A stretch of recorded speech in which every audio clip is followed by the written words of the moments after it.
유시계열 대학이 입학 사정이나 장학금 수혜자 결정에 있어 SAT와 ACT 점수 사용을 당장 중단토록 하는 명령이 내려졌습니다. 코로나 바이러스 감염으로 인한 자가격리 때문에 직장에 나가지 못한 LA 시민들에게 시정부가 2주일의 페이첵을 지급하기로 했습니다.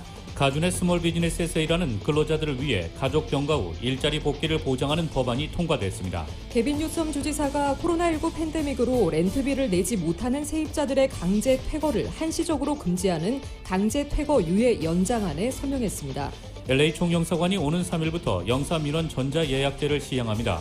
민원실 방문이 필요할 경우 홈페이지를 통해 예약을 진행해야 합니다. LA국제공항이 코로나19 팬데믹 동안 안전하게 여행할 수 있도록 공항 내에 터치프리 시스템을 마련했습니다. 지난 1차 경기부양책 $1,200를 아직까지 받지 못한 주민들은 곧 책을 받을 수 있게 될 것으로 전망되고 있습니다. LA 인근 웨스트몬트에서 흑인 남성이 LA 카운티 보안관실 소속 경찰관 2명의 총격을 받고 그 자리에서 숨지는 사건이 발생했습니다. 트럼프 대통령이 흑인 남성 블레이크에 대한 경찰 충격이 일어난 커노샤를 찾았습니다. 폭력 시위 때문에 경찰이 비난받고 지역사회가 파괴된다며 시위대를 맹비난했습니다. 버락 오바마 전 대통령 등 유명인 트위터 해킹 사건의 또 다른 용의자도 미국의 10대 청소년인 것으로 확인됐습니다. 트럼프 행정부가 지난 2017년 자국 대학생 오토 원비어 사망 사건을 계기로 내린 미국인의 북한 여행 금지 조치를 다시 1년 더 연장했습니다. 한국을 덮친 최악의 태풍은 2002년 루사와 2003년 매미가 꼽힙니다. 그러나 9호 태풍 마이삭은 진로는 매미와 비슷하지만 더 강력할 것으로 예보돼 우려가 커지고 있습니다. 뉴욕 증시에서 주요 지수는 지속된 제조업 회복세와 애플과 줌 등 기술주 약진에 힘입어 큰 폭으로 오르며 상승 마감했습니다. LA 지역 내일 대체로 맑겠습니다. LA 지역의 내일 낮 최고 기온 80도, 밤 최저 기온 63도입니다. 이상은 이 시간 주요 뉴스입니다. 이 시간 주요 뉴스는 공항에서부터 목적지까지 모바일 체크인과 첨단 공기순환 시스템을 통해 안전한 기내 환경과 여행을 제공하는 아시아나 항공 제공입니다. 애청자 여러분 안녕하십니까? 조희정입니다. 안녕하십니까? 이균호입니다. 유시계열 대학이 입학 사정이나 장학금 수혜자 결정에 있어 SAT와 ACT 점수 사용을 당장 중단토록 하는 법원 명령이 내려졌습니다. 정현호 기자입니다. SAT 점수의 공정성 문제를 제기한 소송과 관련해 알라메다 카운티 상급법원 판사가 지난달 31일 내린 중단 명령에 따라 유시계열 대학은 입학 사정과 장학생을 결정하는 데 있어 SAT와 ACT 점수를 참작하는 관행을 당장 중지해야 합니다. 브래드 셀링맨 판사는 31일 내린 판결에서 코로나19 사태 속에 학교가 문을 닫는 바람에 장애를 지닌 수험생들이 SAT 시험을 치르는 것이 매우 어려워졌다는 원고의 주장을 받아들여 SAT와 ACT 점수의 활용을 일단 전면 중단시키도록 법정 명령을 내렸습니다. 셀링맨 판사는 SAT와 ACT 점수가 대학에서의 지원자의 수학 능력을 평가하는 데 신빙성 있는 근거가 될지조차도 의문이라고 지적하고 오는 29일 케이스 매니지먼트 컨퍼런스를 열기로 했습니다. 이번 법원 명령은 유시계열에 지원하는 모든 가준의 지원자들에게 적용됩니다. 앞서 유시 평의회는 앞으로 5년 동안에 걸쳐 유시계열 입학사정에서 SAT와 ACT 점수를 활용하는 것을 단계적으로 폐지하기로 하고 첫 2년 동안은 SAT와 ACT 점수 제출을 필수에서 선택으로 변경하기로 했습니다. 하지만 SAT와 ACT 점수 제출이 선택으로 변경돼도 지원자들이 SAT 점수를 제출하면 입학사정에 점수를 고려한다는 방침이며 여전히 지원자들에게 장학금을 지급하는 데 있어서는 SAT와 ACT 점수를 활용한다는 방침입니다. UC 캠퍼스는 오는 11월 1일에 2021-2022학년도 지원자 서류 접수를 시작합니다. 라디오 서울뉴스 정현호입니다. LA 시정부가 코로나 바이러스에 감염돼 자가격리 후 결근 시 2주간의 페이첵을 지급하기로 했습니다. 가준의 스몰 비즈니스에 일하는 근로자들도 가족 병가 후 일자리 복귀를 보장하는 법안이 통과됐습니다. 로컬 소식 임준현 기자가 전해드립니다.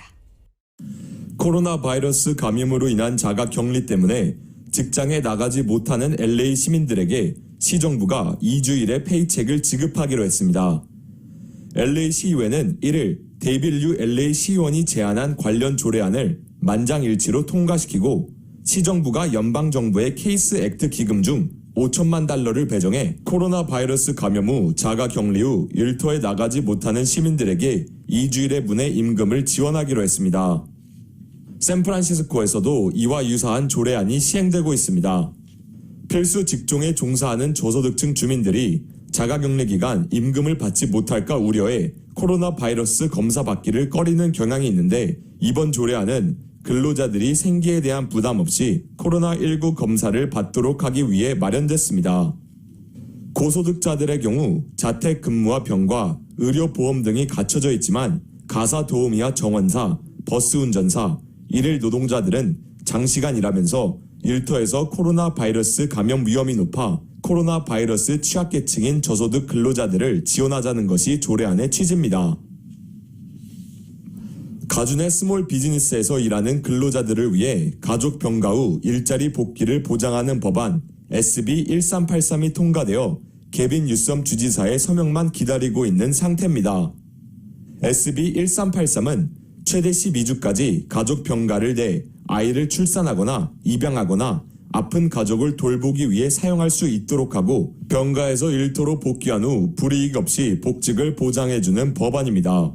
가주에서는 모든 근로자들이 가족 병가를 쓸 수 있지만 법적으로는 50명 이상의 규모가 큰 회사들의 근로만 일터 복귀가 보장돼 있는 상태입니다. SB 1383 법안이 발동될 경우 앞으로는 5명 이상의 근로자를 둔 직장에서는 가족 병가 이후 일터 복귀가 보장됩니다. 개빈 뉴섬 주지사는 해당 법안에 적극적인 지지하는 입장을 표하고 있어 주지사의 서명이 확실시되기 때문에 곧 시행될 것으로 보입니다. LA 국제공항이 코로나19 팬데믹 동안 안전하게 여행할 수 있도록 공항 내에 터치프리 시스템을 마련했습니다. LA 국제공항 측은 이용객들의 안전한 여행을 위해 손으로 공항 내 기기를 터치할 필요가 없도록 만들려고 노력 중이다라고 전했습니다. LA 국제공항은 터미널 4에는 손을 댈 필요가 없는 음수대를 만들었으며 또한 화장실 세면대와 물 내림 버튼 등도 손을 댈 필요가 없는 터치프리 시스템으로 전환했습니다. 또한 현재까지 240여 군데에 손소독제 스테이션을 배치해 놓았으며 앞으로 100군데 더 설치할 계획입니다. 라디오 서울 뉴스 임준현입니다. 지난 1차 경기 부양책 1,200달러를 아직까지 받지 못한 주민들은 곧 책을 받을 수 있게 됩니다. 지난 3월 코로나 팬데믹으로 국가 비상사태를 선포한 이후 연방정부가 발표한 케어스 액트에 따라 세금을 보고하는 전 국내 주민들에게 1인당 1,200달러가 지급됐지만 약 5만 명의 주민들이 아직도 체크를 받지 못한 것으로 나타났습니다. 아직까지 1차 경기 부양책을 받지 못한 사람들은 IRS 웹사이트 Get My Payment을 통해 확인할 수 있습니다. 개빈 뉴섬 주지사가 코로나19 팬데믹으로 렌트비를 내지 못하는 세입자들의 강제 퇴거를 한시적으로 금지하는 강제 퇴거 유예 연장안에 서명했습니다. 이에 따라 이번 주에 종료되는 가주의 세입자 강제 퇴거 유예 조처는 내년 1월 31일까지로 연장돼 세입자들의 숨통이 트이게 됐습니다. 이번 연장안은 렌트를 면제하는 것이 아니라 유예하는 것입니다. 개빈 뉴섬 주지사는 강제 퇴거 유예 조처는 한시적인 것으로 세입자를 도울 수 있는 보다 영구적인 법안이 필요하면서 연방정부의 도움을 촉구했습니다. LA 총영사관이 오는 3일부터 영사민원 전자예약제를 시행합니다. 민원실 방문이 필요할 경우 영사민원 24 홈페이지를 통해 예약을 진행해야 합니다.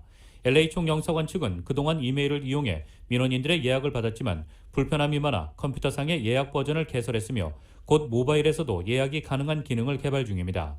이에 따라 오는 3일부터 이메일 예약 서비스는 더 이상 운용되지 않으며 전자예약이 도저히 어려운 사유가 인정되는 경우에만 총영사관 민원실 대표 전화를 통해 예약을 받을 계획입니다.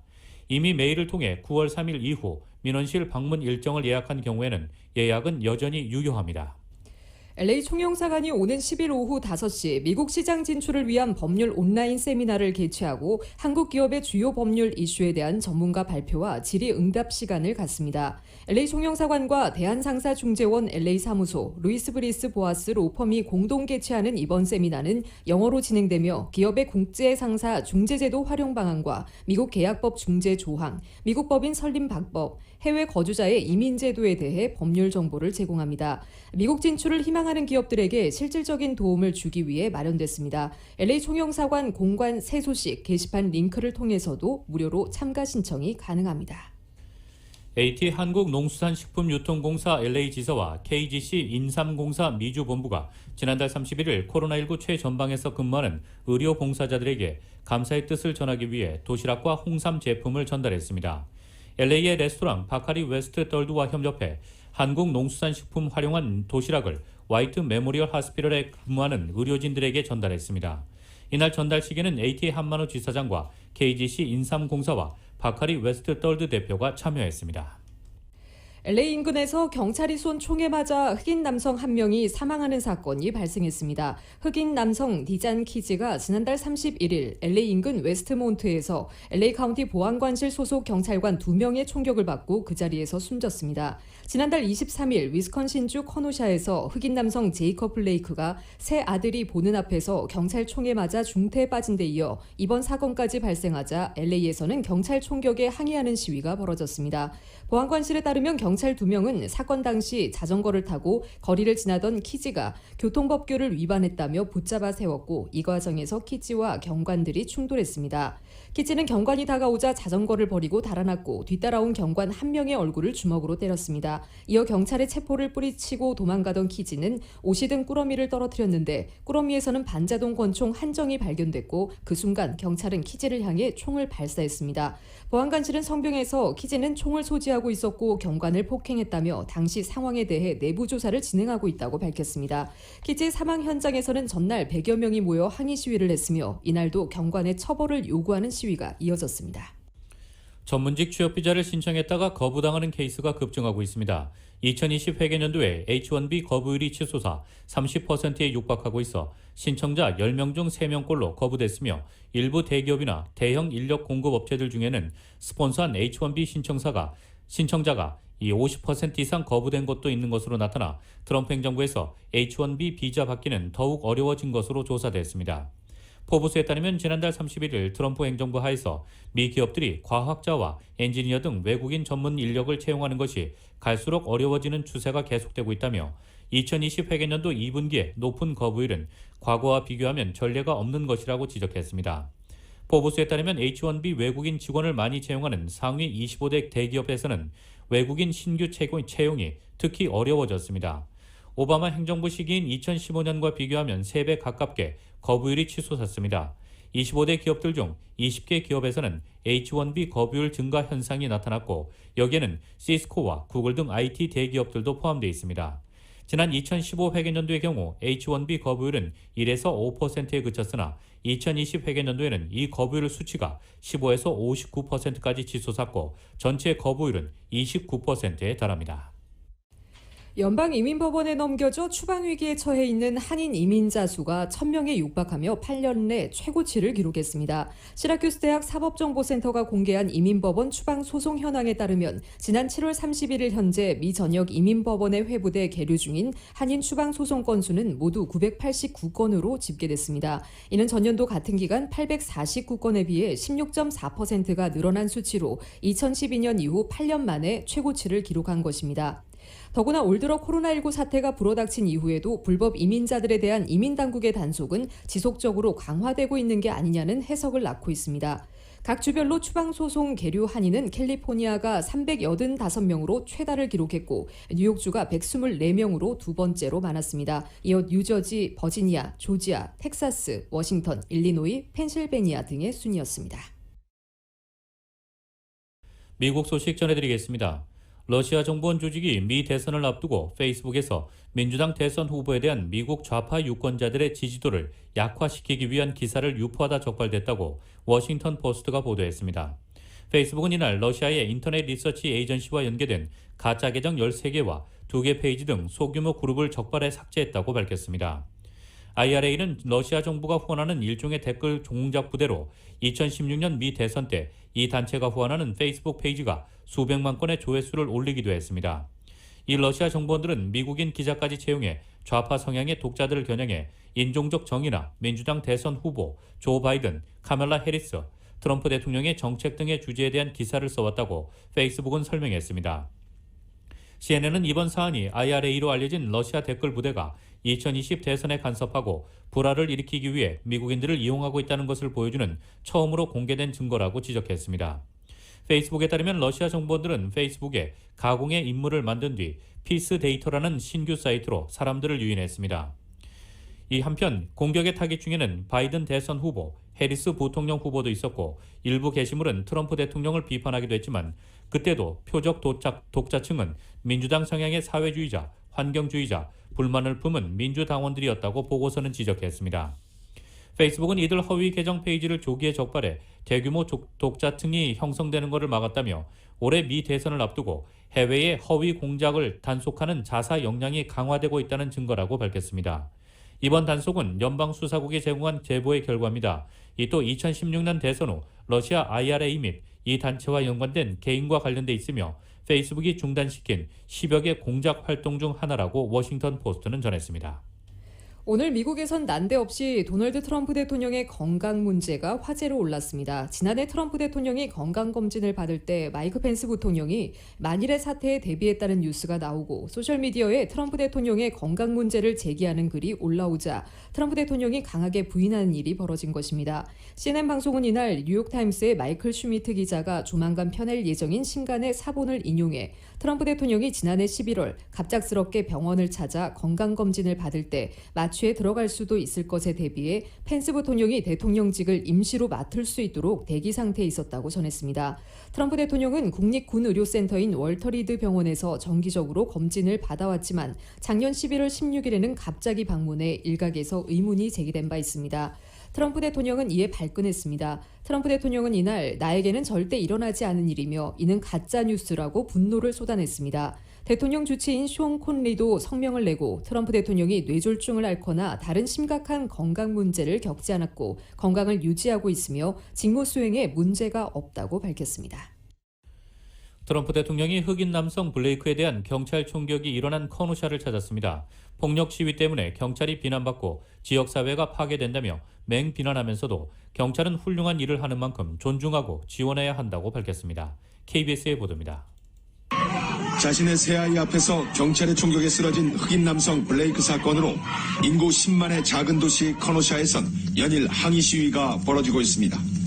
이 와중에 17살 자칭 민병대원의 총격으로 시위대 2명이 피살되면서 시위는 더 격렬해졌습니다. 인종차별 반대 시위 그리고 여기에 반대하는 시위가 뒤엉켜 혼란이 거듭되고 있습니다. 트럼프 대통령이 이곳을 찾았습니다. 반대를 무릅쓰고섭니다. The timing on this we felt was not good, and so we did make the request for him to do it at a different time. 대통령의 방문에 때맞춰 커너샤 곳곳에서는 대통령 지지자와 인종차별 반대 시위대가 곳곳에서 충돌했습니다. 트럼프 대통령은 폭력 시위를 맹렬히 비난했습니다. Violent mobs demolished or damaged at least 25 businesses, burned down public buildings and threw bricks at police officers. 그리고 경찰을 응원했습니다. Actually, we must give far greater support to our law enforcement. It's all about giving them additional support. These are great people. These are great people. 커노샤와 함께 포틀랜드, 시카고를 거론하며 폭동, 방화, 무정부주의를 비판했고 이 때문에 지역이 피폐해졌다고 했습니다. 다 민주당이 장악한 지역이라고 했습니다. 정치 쟁점화한 겁니다. 석 달 전 흑인 조지 플로이드 사망 사건 이후 미 전역에서 반인종차별 시위가 벌어졌을 때도 트럼프 대통령은 폭력 시위를 콕 집어 쟁점화한 바 있습니다. 폭력 시위를 기회로 법과 질서를 앞세운 트럼프 대통령 공세에 바이든 후보는 이런 일이 벌어지는 것은 다른 누구의 탓도 아닌 트럼프 대통령 치하에서 일어나는 일이라고 맞받았습니다. The violence we're seeing in Donald Trump's America. These are not images of some imagined Joe Biden America in the future. These are images of Donald Trump's America today. 미 대통령 선거는 63일 남았습니다. 워싱턴에서 KBS 뉴스 김홍규입니다. 도널드 트럼프 대통령이 뉴욕 검찰과의 납세 자료 제출 공방에서 한숨을 돌렸습니다. 뉴욕 맨해튼에 있는 제2연방항소법원은 오늘 트럼프 대통령이 맨해튼 지검에 당장 납세 자료를 내지 않아도 된다고 결정했다고 보도했습니다. 이날 3명의 판사로 구성된 재판부는 트럼프 대통령의 8년치 납세 자료 제출을 명령한 검찰의 대배심 소환장 집행을 일시 연기해달라는 트럼프 대통령 측의 요청을 받아들였습니다. 대통령의 변호인인 윌리엄 콘소보이는 납세 자료 제출이 트럼프 대통령의 대통령에게 복구할 수 없는 손해를 끼칠 것이라며 그렇게 되면 현 상태로 절대 복구할 수 없고 우리는 검찰이 알게 된 것을 잊어버리게 만들 수 없다고 말했습니다. 트럼프 대통령 측은 맨해튼지검의 수사가 악의적이고 지나치게 광범위하며 정치적 동기를 갖고 있다면서 납세 자료를 제출할 수 없다는 입장을 밝혀왔습니다. 검찰 측은 이날 트럼프 대통령 변호인단이 수사 범위를 왜곡하고 있다며 복합적인 금융조사에 도움이 될 만한 광범위한 자료를 입수할 자격이 있다고 반박했습니다. 이날 결정은 트럼프 대통령의 손을 들어준 것이지만 정식 재판은 예상보다 더욱 속도를 낼 것으로 보입니다. 버락 오바마 전 대통령 등 유명인 트위터 해킹 사건의 또 다른 용의자도 미국의 10대 청소년으로 확인됐습니다. 뉴욕타임스는 오늘 연방수사국이 매사추세츠주에 있는 한 16세 소년의 집을 압수수색했다고 수사 관계자를 인용해 보도했습니다. 이 소년은 지난 7월 15일 벌어진 유명 인사들의 트위터 계정 무더기 해킹에서 이 사건 지휘 자격인 그레이엄 아이언 클라크 못지않게 중요한 역할을 했다고 복수의 소식통이 밝혔습니다. 매사추세츠주에서 부모와 함께 거주하는 이 소년은 지난 5월 클라크와 함께 트위터 해킹 계획 수립에 관한 것으로 보인다고 뉴욕타임스가 전했습니다. 이 앞서 플로리다주에서 체포된 클라크는 지난 7월 말 30개 중범죄 혐의로 기소됐으나 무죄를 주장하고 있습니다. 이 온라인 메신저 디스코드를 사용한 이들과 달리 매사추세츠주의 16세 소년은 암호화 메신저인 시그널과 와이어를 사용해 신원이 늦게 파악됐습니다. 플러그 워크조라는 가명으로 알려진 해커 조지프 오코너는 뉴욕타임스에 그는 나머지 범인들보다 더 똑똑하다면서 이 소년이 범행 당일 친구들과의 영상통화에서 자신이 트위터 내부 시스템에 접촉한 사실을 보여줬다고 말했습니다. 수사 관계자들은 이 소년이 트위터 해킹 사건 이후에도 다른 보이스피싱 공격을 계속해 조사 대상에 올랐다고 설명했습니다. 그러나 이날 압수수색 영장과 기타 공문서들이 여전히 비공개 상태라는 점에서 연방수사국이 이 소년을 기소하지 않기로 결정할 수 있다고 뉴욕타임스가 전망했습니다. 미국 프랜차이즈 맥도날드의 흑인 가맹점주들이 운영 과정에서 조직적인 차별을 당했다며 집단 소송을 제기했습니다. 월스트리트저널은 오늘 맥도날드 가맹점 200여 개를 운영했던 52명의 흑인 사업자들이 일리노이주 북부 연방지원에 소장을 접수했다고 보도했습니다. 원고들은 맥도날드의 차별 행위 때문에 대부분 지난 4년간 가맹점 운영을 접었다고 주장했습니다. 그러면서 가맹점 한 곳당 400만 달러에서 500만 달러의 손해배상을 요구했습니다. 원고가 주장하는 차별 행위는 맥도날드가 흑인 사업자들에게 운영비가 많이 들고 매출이 적은 지역에 가맹점을 열도록 유도했다는 것입니다. 이 때문에 원고들이 운영했던 가맹점의 평균 연 매출은 200만 달러로 맥도날드 미국 가맹점 평균 연 매출의 70만 달러나 적었다는 이야기입니다. 원고들은 1998년 377명에 달했던 흑인 가맹점주가 올해 186명으로 감소한 것도 조직적인 차별 행위의 결과라는 주장도 폈습니다. 맥도날드는 성명을 내고 맥도날드는 가맹점주들과 재료 공급업자, 임직원들에 대한 다양성과 공평한 기회 제공에 중요한 가치를 두고 있다고 밝혔습니다. 트럼프 행정부가 지난 2017년 자국 대학생 오토 원비어 사망 사건을 계기로 내린 미국인의 북한 여행 금지 조치를 다시 1년 더 연장했습니다. 여행 금지 연장은 2018년과 2019년에 이어 세 번째로 취해진 것입니다. 연방 관보에 따르면 마이크 폼페이오 국무장관은 최근 관보에 게재한 공고문에서 북한 여행에 심각한 위험이 지속하고 있다면서 미국인의 북한 여행 금지를 다시 1년 연장한다고 밝혔습니다. 공보문은 2017년 9월 1일부터 북한으로 또는 북한을 여행하거나 북한을 경유할 때 특별 승인을 받지 않으면 여권의 효력을 상실하도록 한 조치를 2021년 8월 31일까지 연장한다고 설명했습니다. 이 조치는 9월 1일부터 효력을 발휘하며 국무부 장관이 연장 또는 취소하지 않는 한 내년 8월 말까지 유효합니다.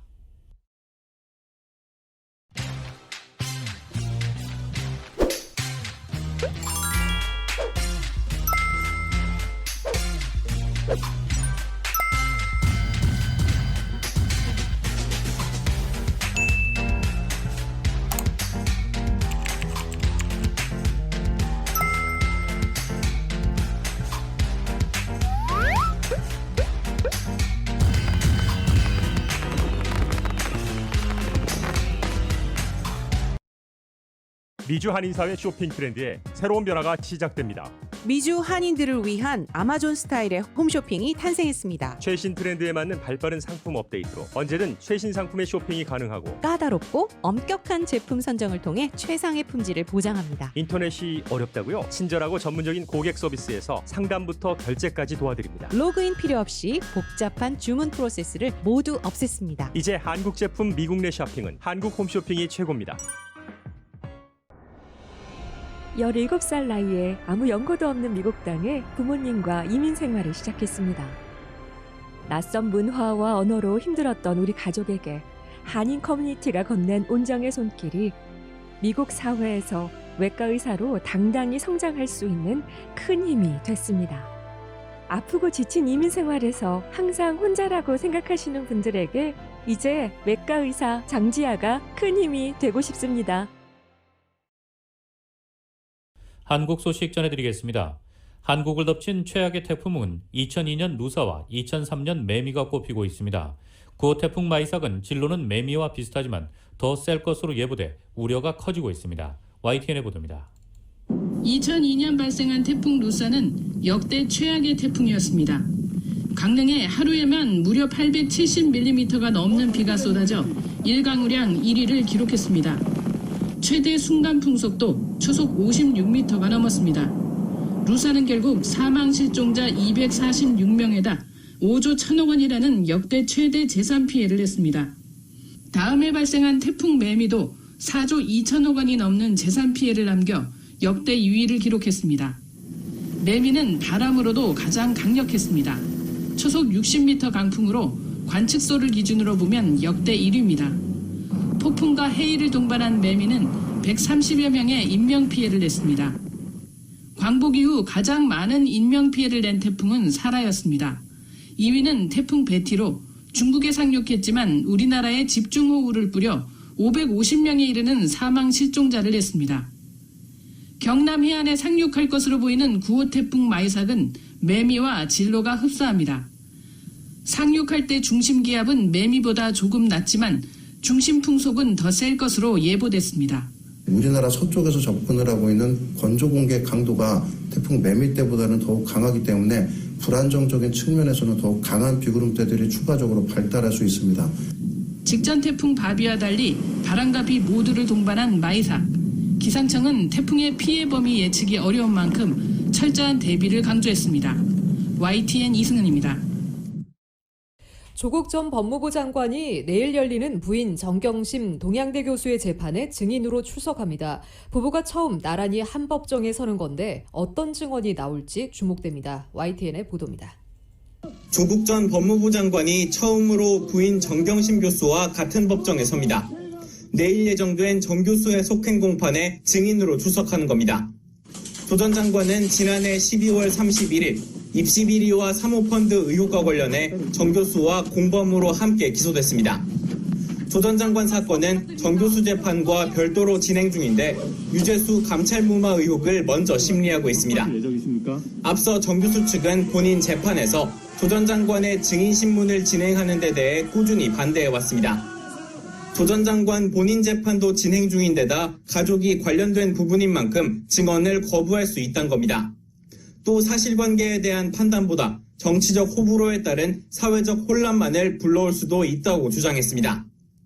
반면 검찰은 조 전 장관이 검찰 조사 당시 진술을 거부하며 법정에서 사실관계를 밝히겠다고 한 만큼 증인신문이 필요하다고 강조했습니다. 검찰 질문 내용을 미리 받아 검토한 재판부는 실체적 진실 발견을 위해 조 전 장관에 대한 증인신문이 필요하다고 판단했습니다. 조 전 장관에게 증언 거부권이 있다는 이유로 소환에 불응할 순 없다고도 덧붙였습니다. 다만 질문 내용은 정 교수 혐의와 관련 있는 것들로 엄격히 제한하기로 했습니다. 강남 건물 사는 게 목표라고 한 문자 메시지 등 정 교수 측이 반발할 수 있는 내용과 사생활에 관한 질문도 빼도록 했습니다. 조 전 장관이 법정에 나오더라도 어떤 태도를 보일진 미지수입니다. 부부 사이라거나 본인 재판에 영향을 미칠 수 있다는 이유 등으로 증언을 거부할 수도 있지만 최근 검찰과 언론을 거세게 비판해온 입장을 재판부 앞에서 직접 강조할 가능성도 있습니다. 검찰 조사 당시 감찰 무마 의혹은 자세히 진술하면서도 가족 비리에 대한 진술은 모두 거부했던 조 전 장관이 부인 정 교수의 재판에선 어떤 입장을 내놓을지 관심이 쏠리고 있습니다. YTN 이경국입니다.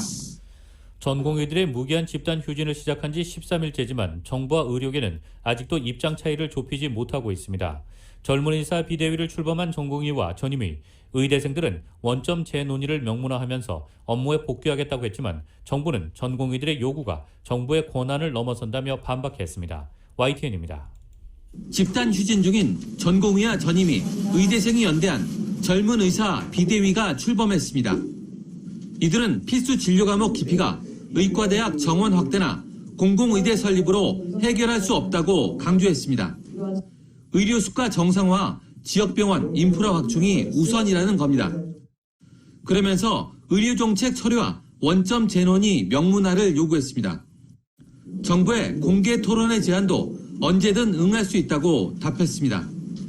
정부의 정책 우선 철회, 이추 원점 재논의에 대한 명문화된 합의에 이르게 될 때 우리는 그 즉시 의료 현장에 복귀할 것을 국민 여러분께 약속드립니다. 정부는 전공의 단체가 새로운 정책 대안을 내놓으면 진정성을 가지고 논의하겠다고 밝혔습니다.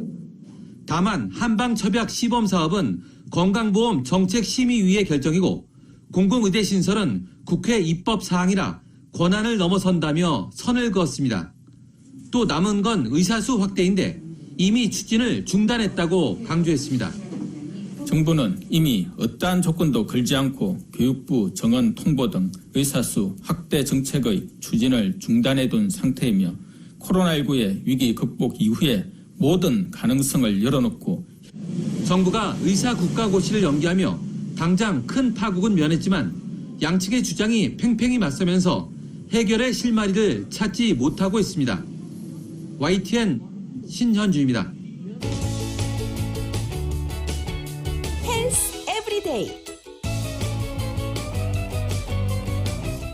오후 6시 이후 푸짐하게 저녁 식사를 하는 사람들은 건강에 좋지 않은 음식을 먹는 경향이 있고 하루 총 칼로리 섭취도 많아지기 때문에 체중이 증가할 가능성이 크다는 연구 결과가 나왔습니다. 영국 얼스터대학교 연구팀에 따르면 저녁 늦게 식사를 하는 사람들은 하루 종일 배고픈 상태로 있다가 저녁 식사 때 대부분의 칼로리를 섭취하는 경향이 있었습니다. 이 때문에 폭식을 하기 쉽고 건강에 좋지 않은 음식을 선택하며 밤중에 정크푸드를 더 쉽게 먹는 것으로 나타났습니다. 반면에 낮 동안 푸짐한 식사를 하는 사람들은 포만감 때문에 저녁에는 많이 먹지 않았습니다. 연구팀은 영국 국민 식사 및 영양조사에 참가한 사람 중 1,100여 명을 대상으로 연구를 진행했습니다. 이 조사에는 음식 소비와 영양소 섭취, 영양 상태 등 세부적인 정보가 들어 있습니다.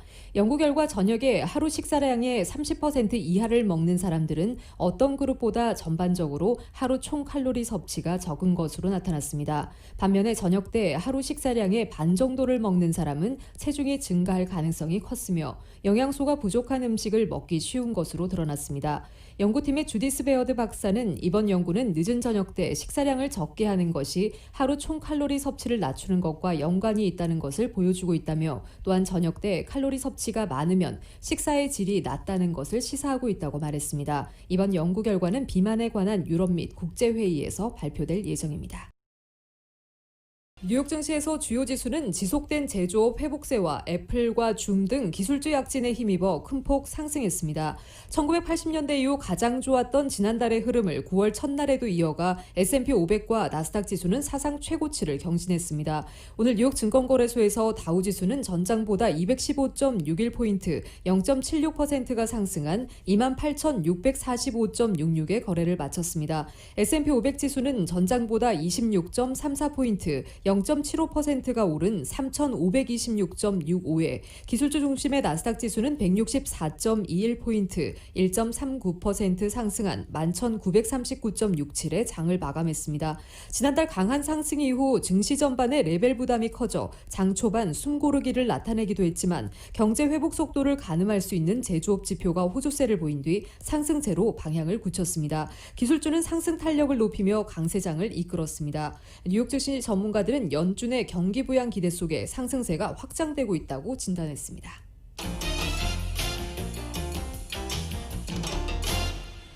국제유가는 미국발 제조업 훈풍에 입입어 상승했습니다.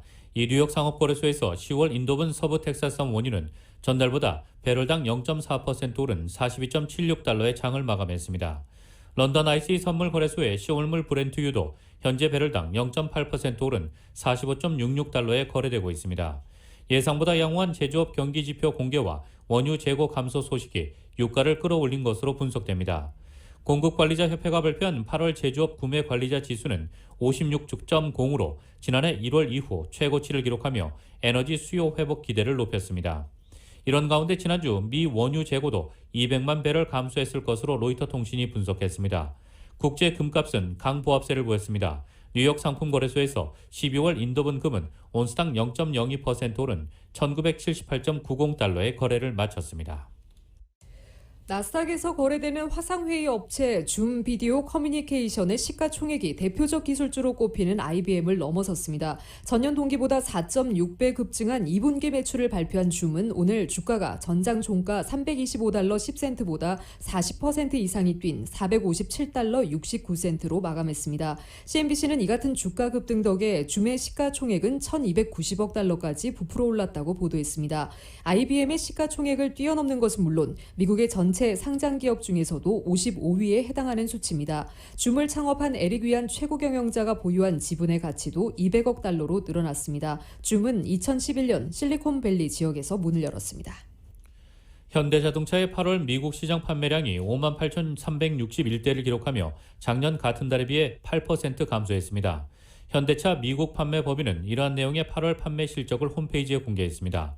개인 고객을 대상으로 하는 소매 판매는 2% 줄었고 법인과 렌터카 업체 등의 대량으로 판매하는 플리트 매출은 63% 감소했습니다. 다만 스포츠 유틸리티 차량 소매 판매는 8% 늘었습니다. 이 주력 SUV 팰리세이드의 소매 판매는 56% 증가했고 소형 SUV인 코나 매출은 22% 늘었습니다. 이와 함께 현대차 대표 세단인 소나타 소매 판매도 11% 늘었습니다.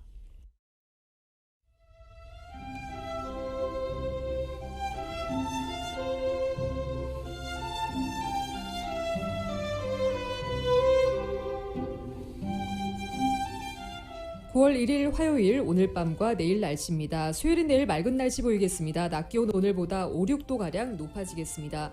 평년 기온을 밑도는 날씨는 내일까지 이어집니다. 하지만 모레 목요일부터는 평년 기온 회복하겠습니다.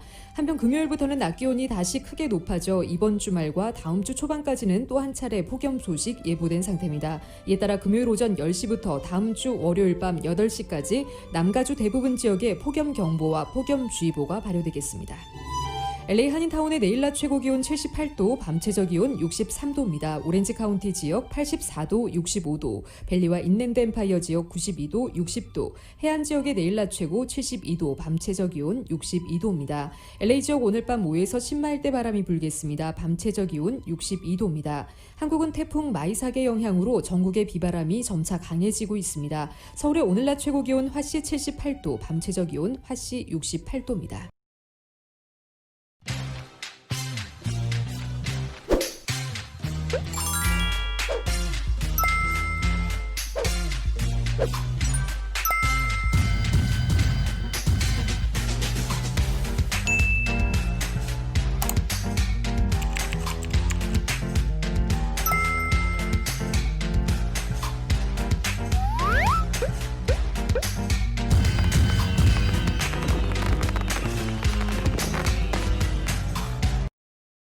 미주 한인사회 쇼핑 트렌드에 새로운 변화가 시작됩니다. 미주 한인들을 위한 아마존 스타일의 홈쇼핑이 탄생했습니다. 최신 트렌드에 맞는 발빠른 상품 업데이트로 언제든 최신 상품의 쇼핑이 가능하고 까다롭고 엄격한 제품 선정을 통해 최상의 품질을 보장합니다. 인터넷이 어렵다고요? 친절하고 전문적인 고객 서비스에서 상담부터 결제까지 도와드립니다. 로그인 필요 없이 복잡한 주문 프로세스를 모두 없앴습니다. 이제 한국 제품 미국 내 쇼핑은 한국 홈쇼핑이 최고입니다. 17살 나이에 아무 연고도 없는 미국 땅에 부모님과 이민 생활을 시작했습니다. 낯선 문화와 언어로 힘들었던 우리 가족에게 한인 커뮤니티가 건넨 온정의 손길이 미국 사회에서 외과 의사로 당당히 성장할 수 있는 큰 힘이 됐습니다. 아프고 지친 이민 생활에서 항상 혼자라고 생각하시는 분들에게 이제 외과 의사 장지아가 큰 힘이 되고 싶습니다. 지금까지 진행의 이균호, 조희정이었습니다. 행복한 저녁 보내시기 바랍니다. 고맙습니다.